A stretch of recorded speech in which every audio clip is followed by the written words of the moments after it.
Gyako Akawuuwo. Akakiiko akavunaanyizibwa ku matendekero aga waggulu mu ggwanga National Council for Higher Education olwaleero kavuddeyo ne kasaba amatendekero gonna agatalina bakufuna bisanyizo bimala okuddukanya emirimu gyago okuvaayo okukola ku nsonga zino mu bunnambiro okwewala ebiyinza okuddirira okugeza ng'okugalwawo nga bino byogeredde ku kitebe kyabwe ekyambogo. Having the operational procedures, bylaws and regulations approved by the governing council of the institution.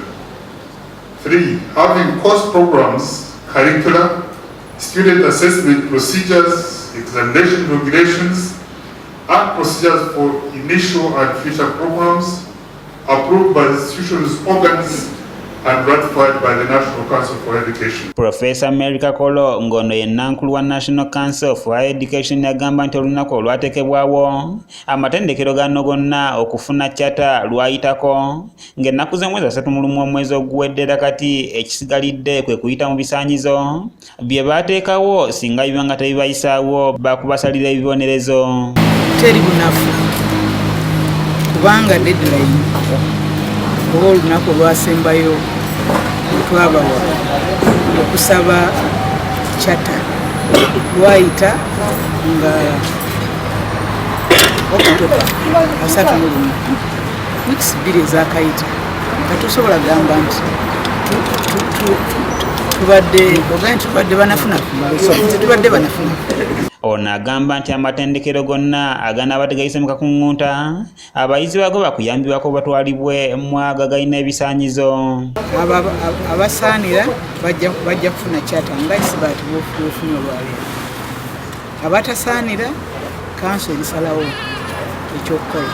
Abaana webaba yunivasite etayise mu kasenge ejjalo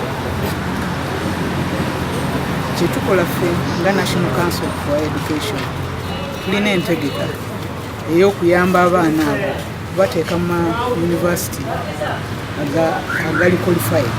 Professor Katunguka ngono ye ssentebe wa National Council for Higher Education agamba nti ettendekero lyonna okuweebwa olukusa okuddukanya emirimu lirina okuba n'ebintu ebisobozesa omuyizi okusoma obulungi nga ku bino by'otalina kubuusa maaso kwe kuli ebizimbe ebimala okusomeramu abayizi awaterekerwa ebitabo ennyumba z'abasomesa ssaako ne laboratory ezimala. An institution is granted a charter if it fulfills the following conditions: having essential physical structures in place for academic, administrative, and technical support services, including an administrative block, lecture halls, seminar rooms, special purpose rooms, a library, laboratories, workshops, staff housing, and other facilities as per Council's checklists of capacity indicators.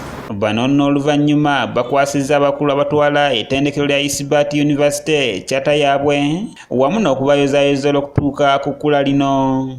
Stephen Tumusiime yakusakidde eggulire lino okulwa ABS Television.